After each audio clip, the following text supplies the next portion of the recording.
Kung gusto mong mas mapalapit sa Diyos, dapat mong ihinto ang tatlong bagay na ito ngayon din at maaaring nahihirapan ka sa kahit isa sa mga ito.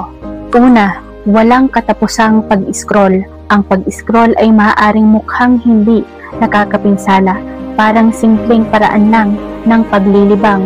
Ngunit sa katunayan, isa ito sa pinakamalalim na bitag na ginagamit ni Satanas upang manatiling nakatigil ang mga mananampalataya o kaya naman ay mahila paatras.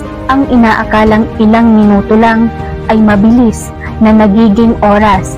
Maaaring hindi tayo gumastos ng pera para manood ng mga video, ngunit inuubos nito ang ating lakas at nakalilimutan na nating maglaan ng oras para kay Jesus.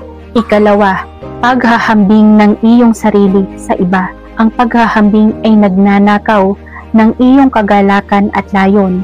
Naranasan ko rin ang bitag na iyon na iniisip ko, kung mayroon lang ako ng kung ano ang mayroon ang iba, magiging masaya ako. Ngunit hindi iyon totoo. Binigyan tayo ng Diyos ng natatanging mga tatak at pagkakakilanlan at espesyal na misyon.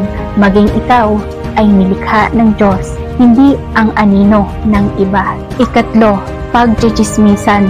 Ang chismis ay maaaring magbigay saya ng saglit, ngunit ito ay tulad ng junk food para sa kaluluwa. Masarap sa simula, ngunit pagkatapos ay iniiwan kang hungkag at nahihiya. Sa halip na pag-usapan ang buhay ng iba, pag-usapan mo ang biyaya ng Diyos at kamangha-manghang mga bagay na ginawa niya sa iyong buhay. Mga kapatid, kung nakikita ninyo ang alinman sa mga gawin ito sa inyong buhay, hinihiling ng Diyos na tulungan kayong huminto at muling mapalapit sa Kanya. Alin ba sa mga ito ang pinakamahirap para sa iyo? Ibahagi mo ito sa comment sa ibaba o sumali sa aming fellowship kung saan maaari tayong magtulungan at ipanalangin ang isa't isa.